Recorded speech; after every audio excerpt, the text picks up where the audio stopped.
You should choose your words more carefully.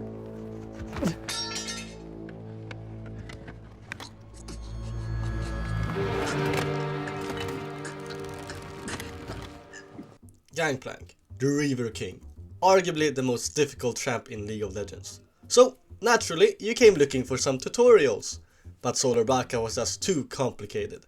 So, I welcome you to an honest crash course Gangplank guide from yours truly, the GP mid-ladder menace. For runes, run Arcane Comet with Mana Flow, Transcendence and Scorch. Trust me, this is your bread and butter setup. It amps up your barrels and Q-poke, giving you lane presence and helping you outplay opponents despite GP's weak early game. For secondary, go Domination with Taste of Blood and Ultimate Hunter for sustain and faster ults. If you're against a tough melee like Set, swap to Resolve for Bone Plating. First Strike is a niche pick for safe farming versus tanks or unkillables like Shen or even Warwick. Just know you'll sacrifice some damage and sustain, so don't get too cocky. For these shards, I actually prefer to take flat health, but it's really just preference. If you like to take early skirmishes and fight before level 6, take flat health.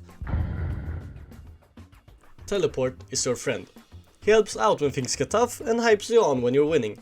And for a scaling champ like Gangplank, you want to be in lane as much as possible, gaining all that sweet golden experience.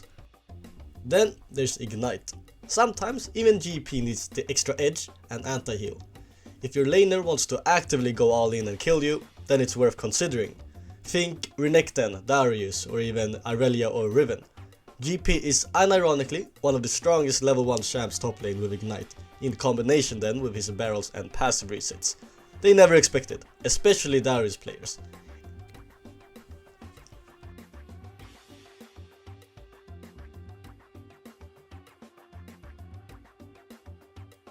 For starting items, take either Longsword and Refillables or Doran's Blade. Buy Doran's Blade when facing all-ins or when playing aggressive. Usually Longsword start is better, just to get Trinity faster, and also the Refillables basically gives you 250 HP per recall. It's not that hard really, it's all about placement and timing. You can either cook the barrel to deny area or do a challenge placement. Basically, either you wait for them or you go for them. And important advice, auto the barrels to give as little as time as possible to react. Only Q barrels if you have to vary attacks, get CS, or they can't dodge, since using Q on barrels does more damage.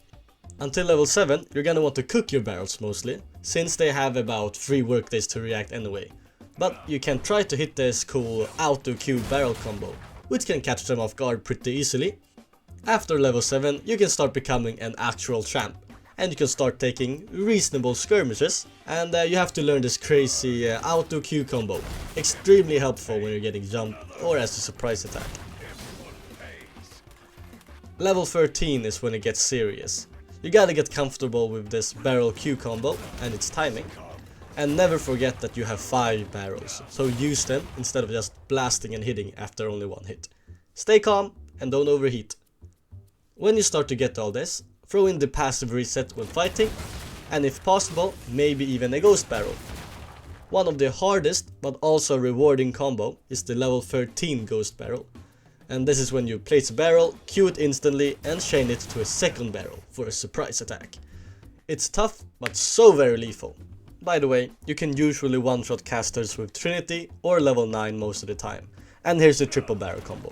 Useful sometimes, but usually a waste of barrels. GP's orange is kinda whack and incredibly useful. It removes all CC, and I mean all of it, with the sole exception of Airborne. But it does get you out of Yasuo's ult, funnily enough.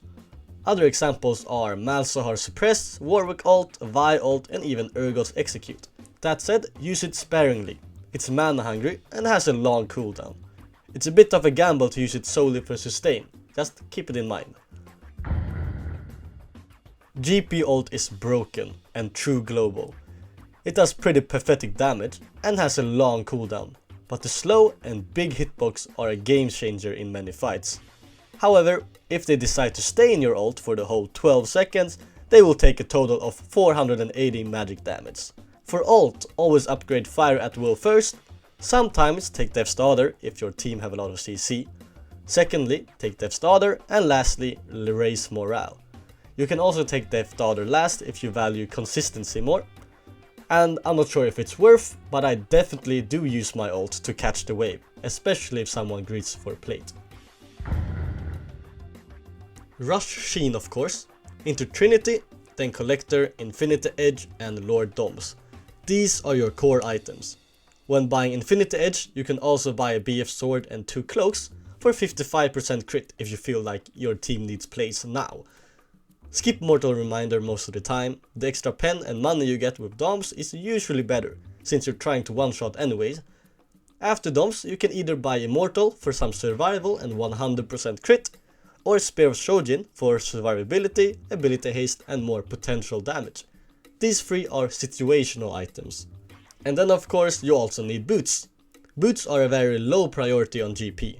Swiftness for most games, but consider plated or mercs depending on matchups. Grab tier 2 after Infinity Edge. Only consider rushing boots versus skill shot Sams like Ilaoi, ranged or mid lane poke. Before you even start laning, turn quick cast with indicator on. It makes barrel gameplay so much easier. And for laning, know this.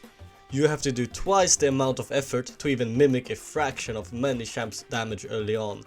You need barrel hits and passive procs whenever you find the opportunity, but with or without Sheen, you are a threat. To win lane, you are basically a ranged top lane. Poke with all you've got with a passive proc here and there until they're low enough to all in. Don't play too greedy and make sure you always have barrels up. Be careful with your mana, Q takes a lot of it early on. I usually only Q the opponent if both Comet and Mana Flow Band is active. And avoid spamming Q on minions too much, you'll run out of mana and lose poke pressure. Use should W for sustain if you can, but be especially conservative to use orange if they have important CC or abilities. Have map awareness to get those sweet assists with bot lane, and be careful of ganks of course. They're gonna happen a lot, since you may end up shoving waves pretty often. The last step is to win the game. Sadly, GP is a pretty hard champ to carry with. You'll learn eventually through experience, but the game plan is to basically farm until you're 13. That's when you become a teamfight terror. But if you're feeling confident, you can also fight for grubs or join skirmishes after level 7. And FYI, you're gonna get ganked. So ward, keep track of their jungle and manage the wave accordingly. When you eventually get ganked, run for dear life. But if you've done a good job poking your laner, consider fighting, especially after Sheen and level 7. Just keep calm and barrel on. In teamfights, you're a backline artillery cannon.